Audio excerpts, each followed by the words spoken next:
Pero bueno, cortemos acá un poco. Hoy es 23 de marzo, mañana 24 de marzo. Sí. Tema clave, democracia. ¿Sí o no? ¿Qué decís, Emiliano, Emiliano? ¿qué pasó? Bueno, esto lo escribí, es una parte de algo que denomino conflictos sociales generados por la excesiva intervención del Estado en la vida de los individuos. Bien, bien. ¿No? Y las primeras ideas que rescato son las de Aristóteles.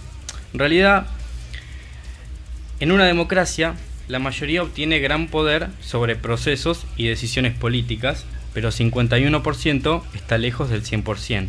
Es un concepto viciado desde su nacer, y más aún si no se comprende que el Estado es la conformación de todos los individuos dentro de una frontera de acuerdo a una carta magna que es la Constitución.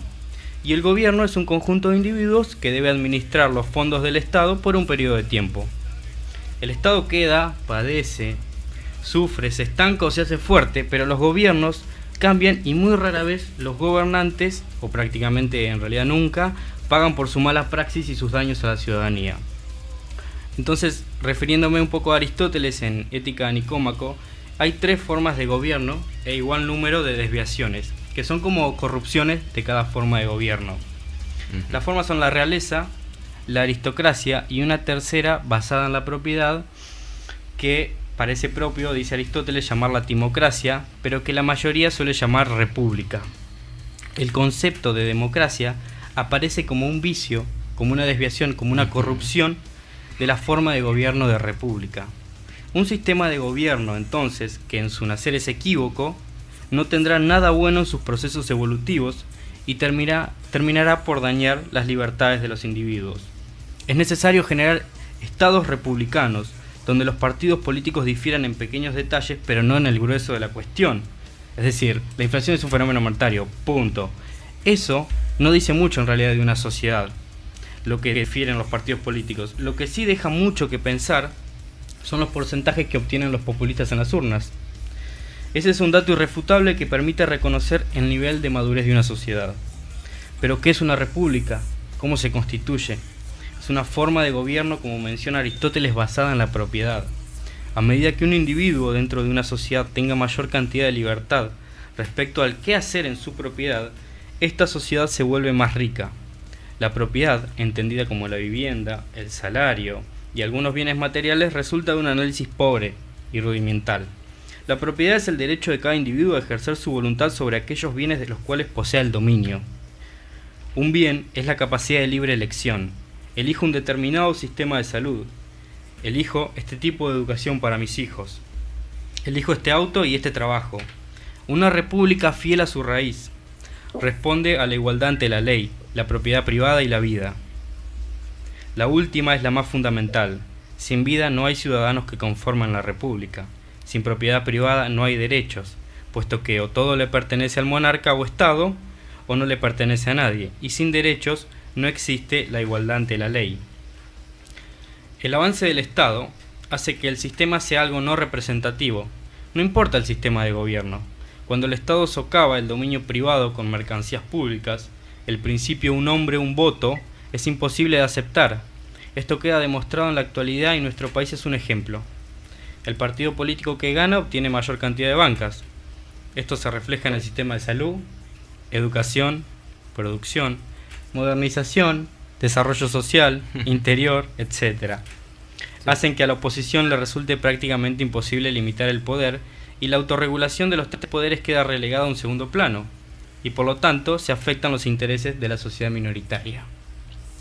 Cuando las libertades son coaccionadas, como está ocurriendo actualmente en la Argentina, desde décadas, de a poco pero sin pausa, el Estado presente se ha encargado de hacer más miserable a la sociedad en su conjunto. Aquí los ricos no se hacen más ricos y si no, basta solo con mirar el crecimiento del PBI per cápita. Nadie en este país prospera, nadie más que los políticos, sindicatos, empresarios asociados a los políticos y los líderes de organizaciones sociales. Entonces las familias y las personas reaccionan a esta coerción de 6 formas, analizadas por el profesor Charlie Rowley como instrumentos de participación política. Número 1, votación. 2, grupos de presión. 3, movimientos sociales. Evasión de impuestos, revolución y emigración.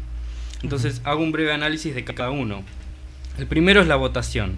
Se dio en las elecciones presidenciales del 2015, cuando ganó el actual presidente Mauricio Macri, con la promesa suya y de su equipo de realizar un cambio. Grupos de presión son los sindicatos. Según su rama de actividad, es la presión que ejercen. Algunos no dictan clases retrasando el progreso académico. Otros cortan las rutas evitando que alimentos o medicinas lleguen a destino. Y así podemos encontrar casos para hacer dulce en este país. Movimientos sociales. La verdad me resulta un poco complicado de definirlos con palabras diplomáticas. No pretendo generalizar, ya que seguro existan personas con buenas intenciones. Pero lo que se ve mayormente es que son una caterva de ignorantes que reciben dinero de los contribuyentes sin realizar ninguna actividad como contrapartida. Son refugio de punteros políticos, delincuentes y mucha escoria de la sociedad, que utilizan los políticos como garage de votos. Evasión de impuestos. En Argentina, los que están en blanco tienen una presión de 70%. Los impuestos al trabajo son altísimos. No existe seguridad jurídica para invertir. Y además tributás sobre impuestos. Sí, si sos argentino y te compras, por ejemplo, un 0 kilómetro, el 55% son impuestos. Pero cuando tenés que hacer la declaración jurada, ¿qué valor del coche pone tu contador? ¿El 45% correspondiente al valor real del auto o el 100% que es correspondiente al precio de compra? Va a poner el precio de compra y terminás pagando impuestos de impuestos. Por eso, según una nota de Liliana Franco en Diario Ámbito, el 4 de abril del 2017, el blanqueo argentino alcanzó los 116.800 millones de dólares. Señores, no hay mayor prueba. Punto número 5. Revolución. Creo, para mí, ocurrió en el 2001, con la crisis platónica que se vivió. Siendo sincero, yo solo tenía 6 años, así que mi opinión es a base de lectura y el diálogo con personas que tenían un poco más de uso de razón en esos años.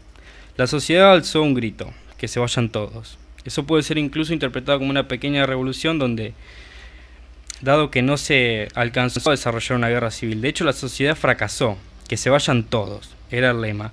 Solo basta con mirar apellidos de quienes ocupaban cargos, porque muchos de los que pudieron se atornillaron a la banca del Estado, se aferraron a ingresos constantes a cambio de un trabajo mal hecho. Uno bien hecho, que rara vez ocurre, y uno no hecho, porque de esa forma trabaja cualquiera. Y por último, emigración. Perfectamente asociado a la fuga de cerebros que padece Argentina, pero para dar un ejemplo más claro me gustaría utilizar el caso de los venezolanos, refugiados en distintos países de Sudamérica. La emigración es la última opción y se realiza cuando ya no hay oportunidades, no hay libertad y tampoco hay derechos, puesto que todo lo maneja una especie de monarca por la fuerza. Definitivamente es el socialismo lo más cercano a una tiranía, entendida esta como el vicio de la monarquía o la corrupción de la monarquía.